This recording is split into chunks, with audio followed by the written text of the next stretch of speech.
Bismillahirrahmanirrahim.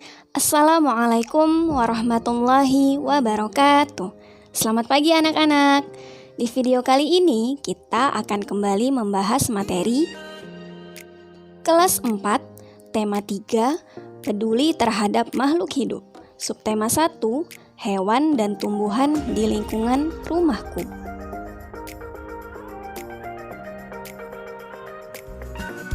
Materi hari ini adalah tentang wawancara.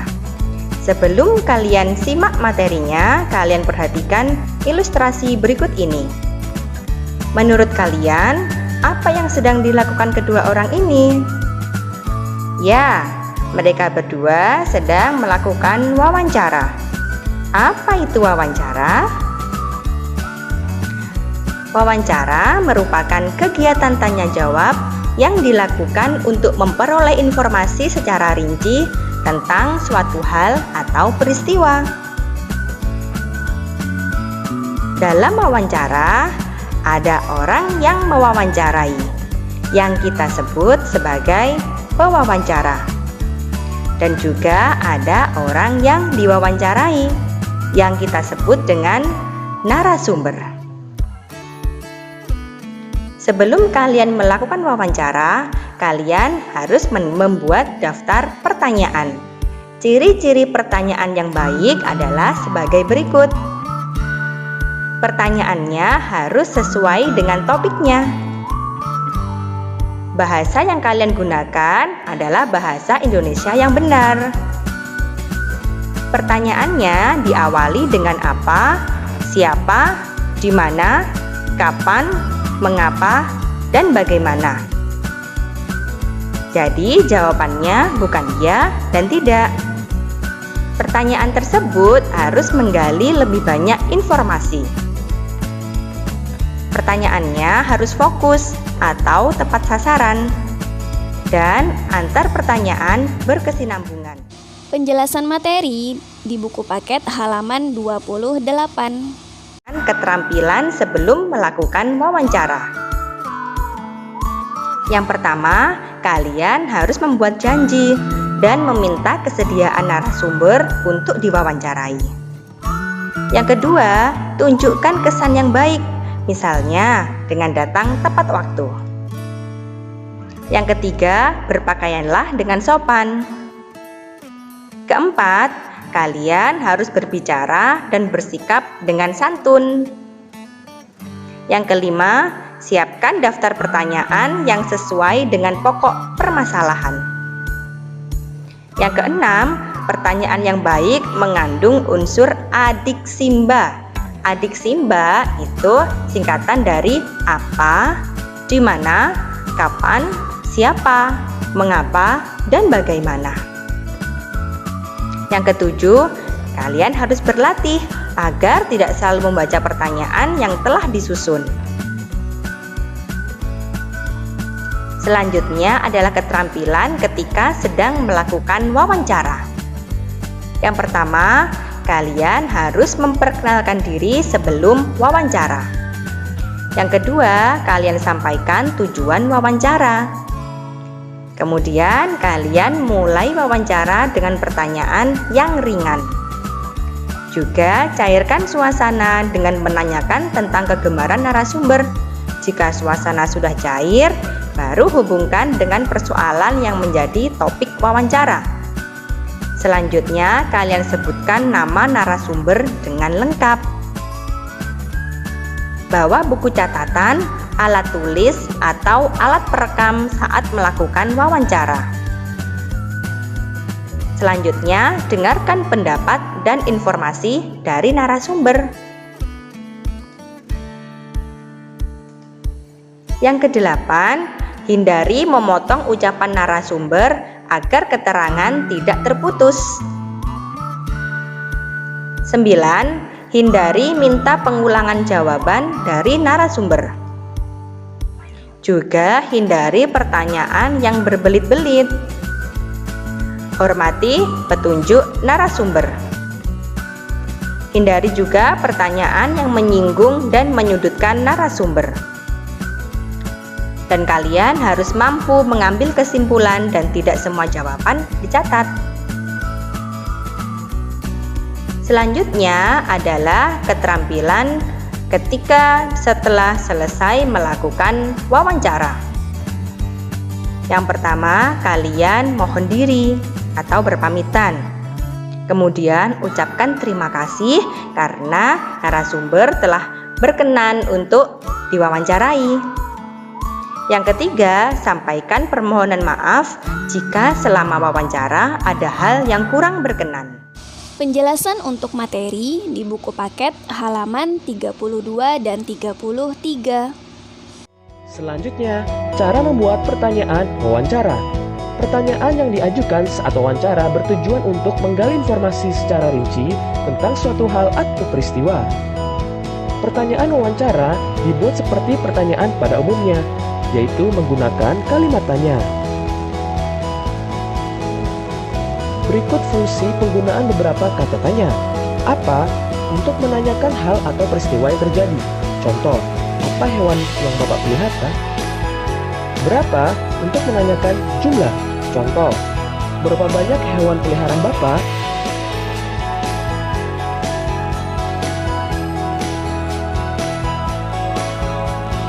Siapa? Untuk menanyakan pelaku atau orang yang terlibat dalam kejadian. Contoh, siapa yang merawat hewan peliharaan Bapak? Di mana? Untuk menanyakan tempat terjadinya suatu peristiwa. Contoh, di mana Bapak membeli pakan ternak?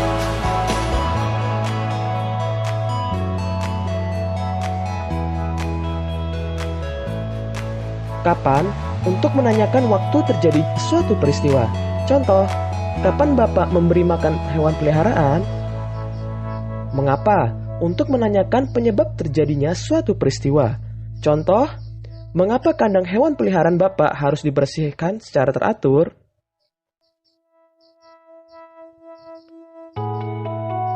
Bagaimana? Untuk menanyakan cara atau proses terjadinya suatu peristiwa. Contoh, bagaimana cara Bapak membersihkan tubuh hewan peliharaan?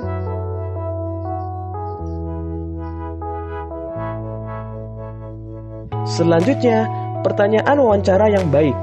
Pertanyaan wawancara diajukan seperti saat melakukan percakapan biasa, mengalir atau tidak terburu-buru.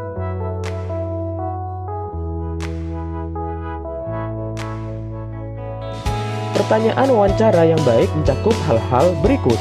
Pertama, pertanyaan wawancara disusun secara runut. Kedua, pertanyaan dimulai dari yang bersifat umum menuju pertanyaan khusus. Ketiga, pertanyaan wawancara sebaiknya berkelanjutan dan saling berkaitan. Yang keempat, setelah narasumber memberikan jawaban, kamu juga dapat menanyakan hal yang berkaitan dengan jawaban narasumber.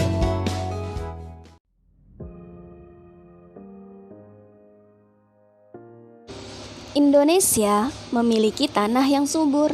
Oleh sebab itu, berbagai jenis tanaman dapat tumbuh dengan baik. Beberapa jenis tanaman dapat dimanfaatkan sebagai tanaman pangan. Tanaman pangan adalah segala jenis tanaman yang di dalamnya terdapat karbohidrat dan protein sebagai sumber energi manusia. Tanaman pangan juga dapat dikatakan sebagai tanaman utama yang dikonsumsi manusia sebagai makanan untuk asupan energi bagi tubuh. Indonesia memiliki beragam tanaman pangan. Jenis tanaman tersebut diantaranya padi, jagung, sagu, dan pisang. Salah satu tanaman pangan yang banyak dibudidayakan di Indonesia adalah tanaman padi.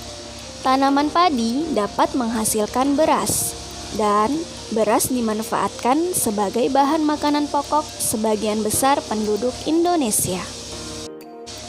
Budidaya tanaman padi dilakukan dalam beberapa tahap. Yang pertama, sebelum ditanam, biji padi dimasukkan ke dalam karung goni. Kemudian, biji padi direndam selama 1 malam di dalam air mengalir. Hal ini bertujuan agar benih berkecambah secara bersama-sama. Yang kedua, selanjutnya Bibit padi ditanam di lahan sementara dengan pengairan teratur. Bibit padi juga diberi pupuk dan pestisida agar terhindar dari hama. Ketiga, bibit yang telah siap dipindahkan lalu ditanam di sawah dan terus dirawat hingga siap dipanen. Agar lebih jelas, ayo kita simak video berikut. Padi adalah salah satu tanaman pangan yang banyak dibudidayakan di negara kita. Budidaya tanaman padi dilakukan melalui beberapa tahap. Hari pertama, biji padi dimasukkan ke dalam karung goni, lalu direndam di dalam air mengalir selama 1 malam. Hari kedua sampai hari ke-15, bibit padi ditanam di lahan sementara dengan pengairan yang teratur. Pada hari ke-16, bibit yang telah siap dipindahkan lalu ditanam di sawah. Pada hari ke-25, petani membersihkan tanaman padi dari gulma. Hari ke-26, padi diberi pupuk. Hari ke-30, padi diberi pestisida agar terhindar dari hama. Pada hari ke-100, tanaman padi mulai berbiji. Hari ke-120, padi siap dipanen. Pada hari 121, petani sudah bisa mulai menggiling padi hasil panen.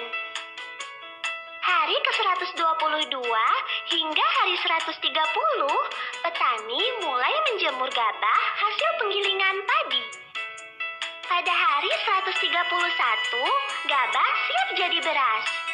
Beras yang sudah diolah menjadi nasi siap untuk kita konsumsi. Pertumbuhan tanaman padi bermula dari biji padi.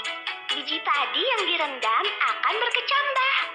Bakal akar dan tunas akan tumbuh menonjol keluar dan muncul ke permukaan.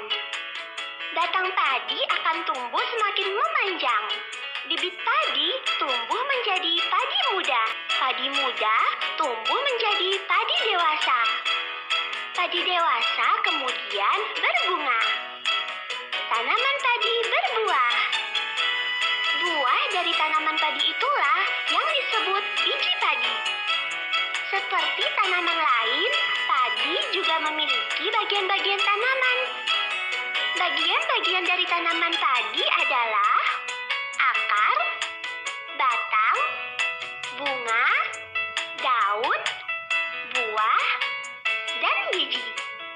Daerah utama penghasil padi negara kita ada di Pulau Jawa dan Pulau Sulawesi.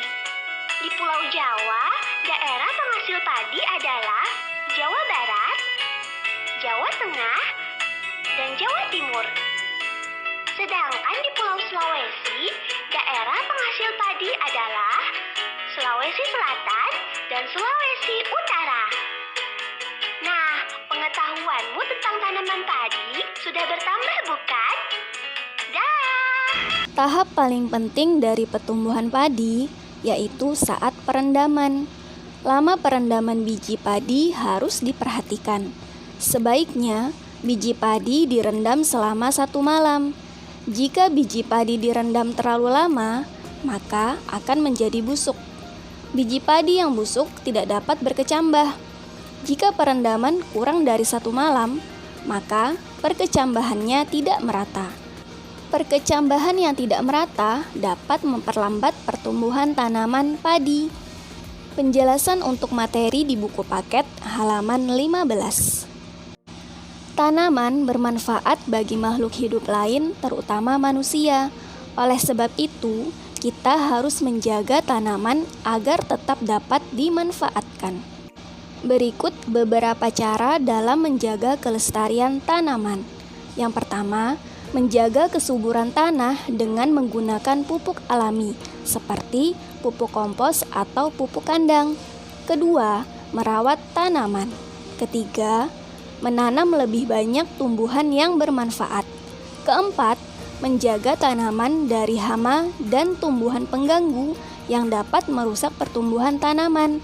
Kelima, memanfaatkan tanaman dengan bijaksana dan tidak berlebihan. Salah satu tanaman yang sangat bermanfaat yaitu padi.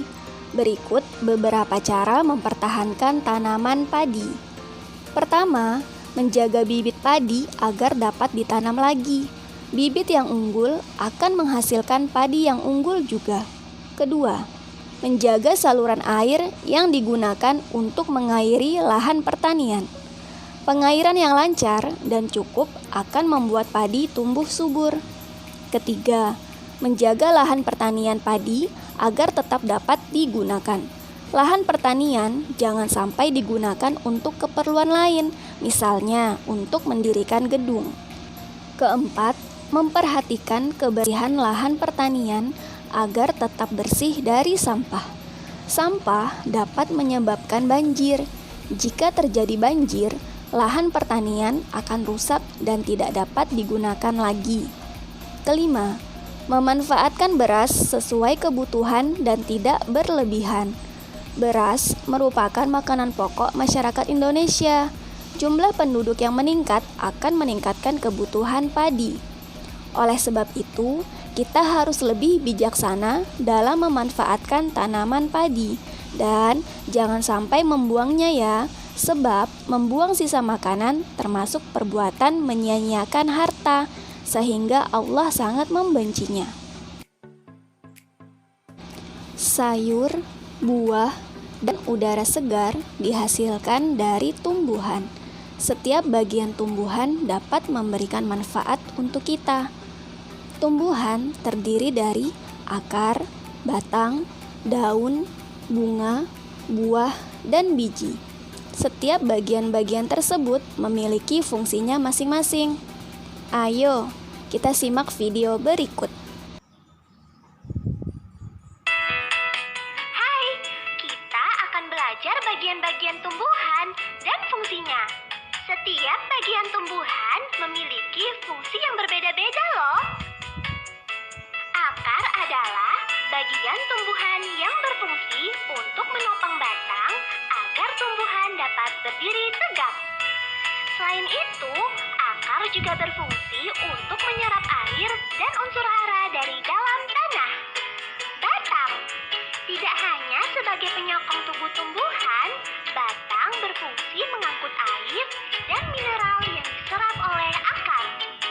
Selain itu, batang juga dapat mengangkut zat makanan hasil fotosintesis untuk diedarkan ke seluruh bagian tumbuhan. Daun berfungsi sebagai tempat berlangsungnya fotosintesis. Pada daun terdapat zat hijau daun yang disebut klorofil. Nah, klorofil inilah yang membantu berlangsungnya fotosintesis pada tumbuhan. Bunga berfungsi sebagai alat perkembangbiakan. Pada bunga terdapat alat kelamin jantan dan alat kelamin betina. Alat kelamin jantan pada bunga disebut benang sari. Sedangkan alat kelamin betina pada bunga disebut putik. Buah memiliki bentuk, rasa, dan warna yang beraneka ragam. Selain berfungsi untuk melindungi biji, buah juga digunakan tumbuhan untuk menyimpan cadangan makanan. Bagian-bagian buah terdiri atas tangkai buah, kulit buah, dan daging buah. Bagian yang biasa kita manfaatkan yaitu bagian daging buahnya. Biji berfungsi sebagai alat perkembangbiakan pada tumbuhan. Biji yang ditanam akan tumbuh menjadi tanaman baru. Pada beberapa jenis tanaman, biji juga berfungsi sebagai tempat menyimpan cadangan makanan. Jika tumbuhan tidak memiliki akar, maka tumbuhan akan mudah roboh. Akar pada beberapa tumbuhan juga dijadikan tempat menyimpan cadangan makanan. Contohnya, akar tumbuhan singkong dan wortel. Berdasarkan bentuknya, akar terbagi dua, akar serabut dan akar tunggang. Pada beberapa jenis tanaman, batang yang terdapat di dalam tanah juga berfungsi untuk menyimpan cadangan makanan. Contohnya, batang pada tanaman kentang dan bawang. Klorofil terdapat di semua tumbuhan, termasuk tumbuhan yang daunnya tidak berwarna hijau. Hal itu disebabkan oleh adanya zat warna lain yang membuat warna daun berbeda-beda, seperti merah, kuning, atau ungu. Contohnya pada tumbuhan wungu yang daunnya berwarna ungu. Bunga biasanya terletak di ujung batang. Pada bunga terdapat alat perkembangbiakan, contohnya pada bunga sepatu. Buah memiliki bentuk, rasa, dan warna yang beraneka ragam. Buah juga berfungsi sebagai pelindung biji. Biji biasanya terdapat di dalam buah. Bentuk dan warna biji berbeda-beda. Biji juga berfungsi sebagai tempat menyimpan cadangan makanan seperti pada biji tanaman kacang tanah dan kacang kedelai. Penjelasan materi untuk halaman 19 dan 20 di buku paket.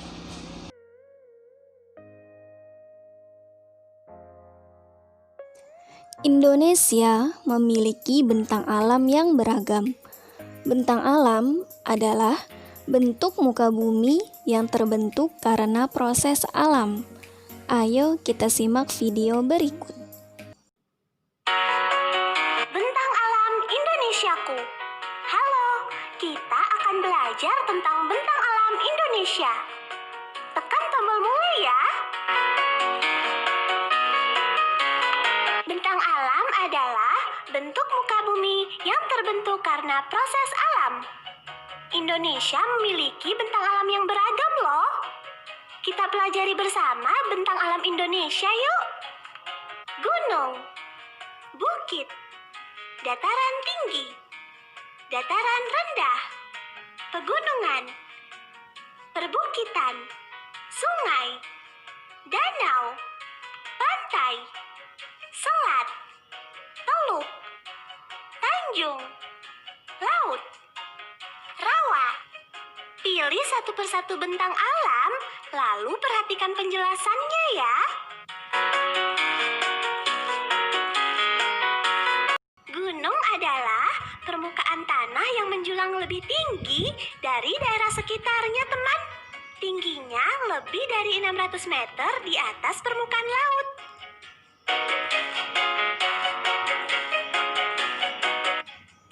Pegunungan. Pegunungan adalah tempat yang terdiri atas gunung-gunung dengan jumlah lebih dari satu.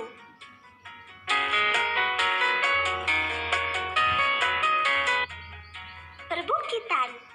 Perbukitan merupakan tempat yang terdiri atas bukit-bukit dengan jumlah lebih dari satu.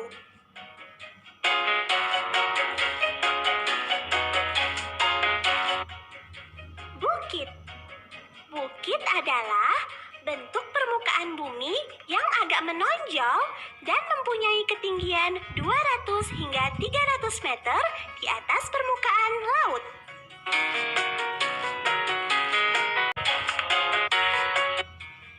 Dataran tinggi. Dataran tinggi adalah bagian daratan yang datar dengan ketinggian lebih dari 400 meter di atas permukaan laut.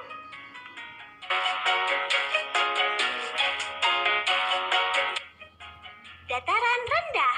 Dataran rendah adalah bagian daratan yang datar dengan ketinggian antara 0 hingga 200 meter di atas permukaan laut.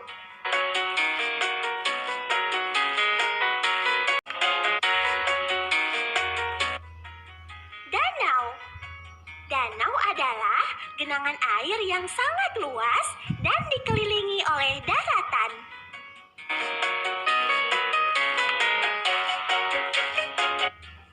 Teluk. Teluk adalah bagian laut yang menjorok ke darat.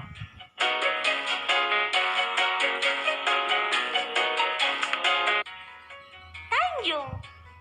Tanjung merupakan bagian dari daratan yang menjorok ke laut.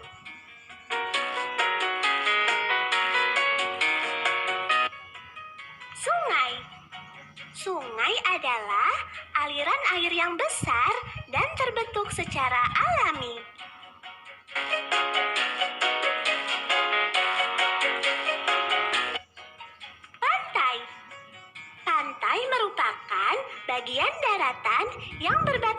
langsung dengan laut dan merupakan daerah pasang surut air laut. Laut. Laut merupakan air asin yang menutupi permukaan bumi yang sangat luas.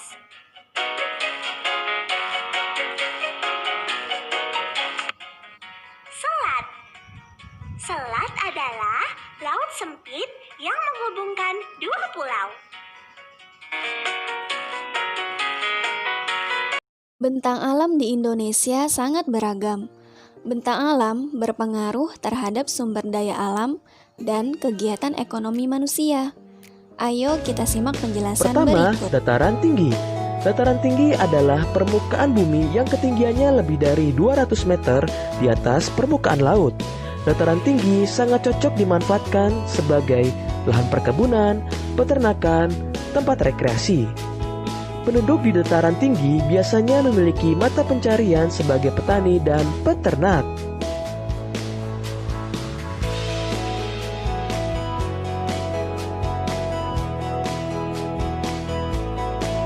Perkebunan teh. Perkebunan teh banyak terdapat di dataran tinggi karena suhunya cocok untuk pertumbuhan teh.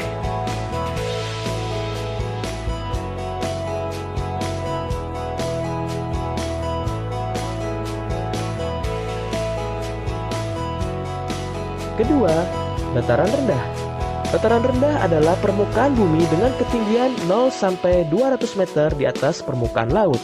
Lahan pada dataran rendah dimanfaatkan untuk berbagai keperluan seperti pertanian, perkebunan, peternakan, perumahan, dan industri.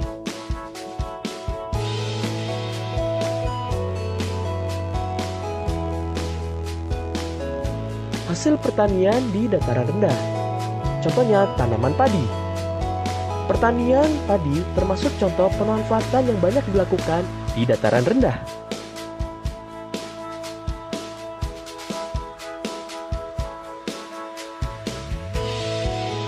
Tanaman tebu. Tanaman tebu juga banyak dilakukan di dataran rendah, yang dimanfaatkan untuk memproduksi gula. Kelapa sawit juga banyak dilakukan di dataran rendah, karena manfaatannya untuk menghasilkan minyak sawit. Hasil peternakan di dataran rendah, contohnya kambing, ikan lele.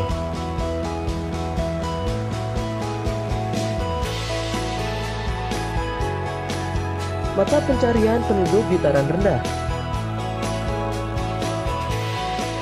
Pertama, petani. Kedua, peternak. Ketiga, pegawai perusahaan. Ketiga, pantai. Pantai adalah daratan yang berbatasan langsung dengan laut. Daerah pantai umumnya landai dan berpasir.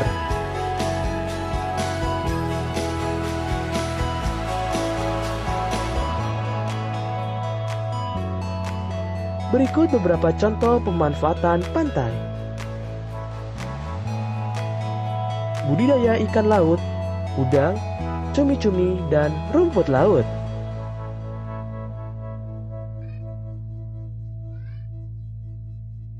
Pertanian garam. Tidak sedikit masyarakat yang tinggal di pantai memanfaatkan air laut untuk dijadikan garam. Pelabuhan, tempat berlabuhnya kapal-kapal.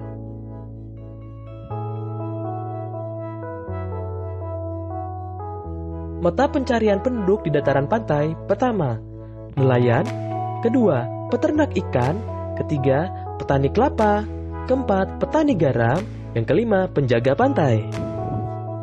Penjelasan untuk halaman 10 di buku paket.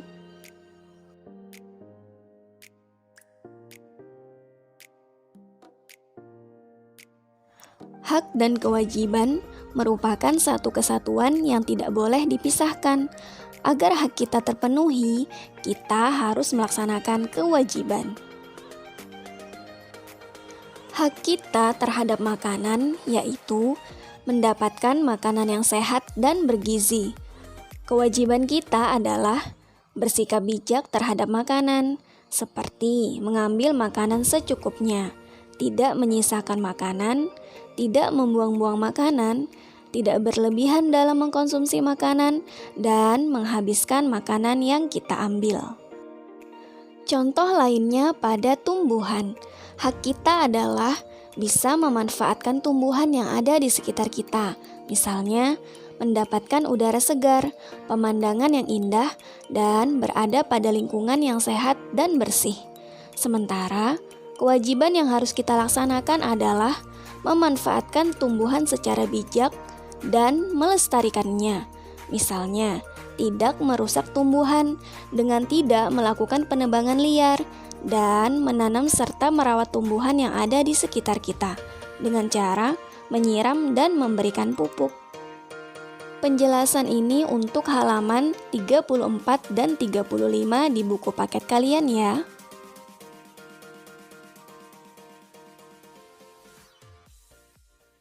Beragam karya seni dapat kita temukan di sekitar kita. Karya seni merupakan hasil karya yang indah dan biasanya dibuat dengan berbagai teknik. Kali ini, kita akan mengenal karya seni rupa dengan teknik tempel. Teknik tempel pada karya seni dilakukan dengan menempelkan bahan hingga membentuk sebuah karya seni. Bahan-bahan yang digunakan untuk membuat karya seni dengan teknik tempel beragam. Di antaranya bisa menggunakan kertas, kardus, sedotan, daun-daunan, biji-bijian, kain, atau kayu. Bahan-bahan tersebut kemudian ditempel menggunakan perekat, yaitu lem. Karya seni dengan teknik tempel bisa berupa 2 dimensi atau 3 dimensi. Salah satu contoh karya seni dengan teknik tempel adalah kolase. Langkah-langkah membuat kolase. Kolase adalah karya seni yang dibuat dengan cara menempelkan suatu bahan pada media ke dalam suatu komposisi yang serasi sehingga menjadi karya seni baru.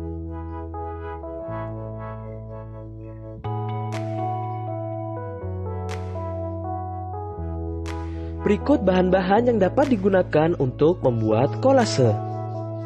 Ranting kering, daun kering,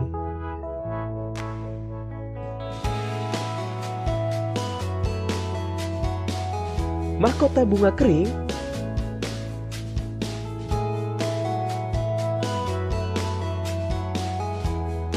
aneka biji-bijian. Berikut media yang dapat digunakan untuk membuat kolase: papan, kertas.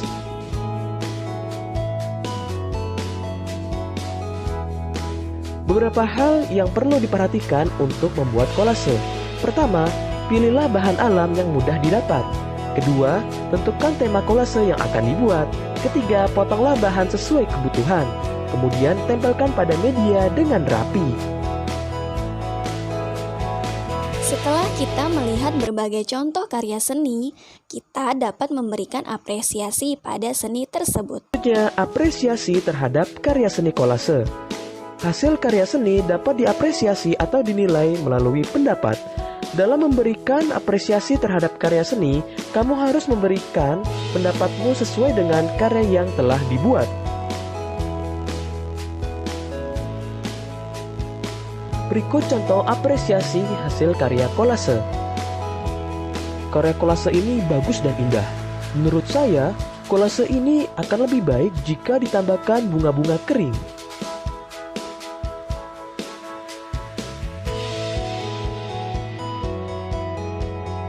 Penjelasan ini untuk materi di halaman 31 di buku paket kalian. Hewan dan tumbuhan merupakan makhluk Allah yang hidup dan tumbuh di sekitar manusia. Terdapat beberapa adab terhadap hewan dan tumbuhan yang ada di bumi. Adab terhadap hewan, misalnya memberi makan dan minum serta menyayangi dan tidak melukai hewan. Sedangkan adab terhadap tumbuhan, misalnya merawat dengan cara menyiram dan memberi pupuk, tidak merusak atau menebang pohon sembarangan. Manusia harus senantiasa menjaga adab terhadap hewan dan tumbuhan yang ada di bumi. sehingga kelestariannya tetap terjaga. Sebagai manusia yang beradab dan berakhlak, kita harus menjaga dan melestarikan hewan dan tumbuhan yang ada di bumi. Manusia dilarang membuat kerusakan di muka bumi, sebagaimana firman Allah dalam Quran Surah Al-A'raf ayat 56, yang artinya, "Dan janganlah kamu membuat kerusakan di muka bumi, sesudah Allah memperbaikinya, dan berdoalah kepadanya dengan rasa takut dan harapan yang akan dikabulkan. Sesungguhnya, rahmat Allah amat dekat kepada orang-orang yang berbuat baik." Demikian materi pembelajaran hari ini. Terima kasih karena sudah mendengarkan penjelasan dengan baik dan tetap semangat ya dalam belajar. Wassalamualaikum warahmatullahi wabarakatuh.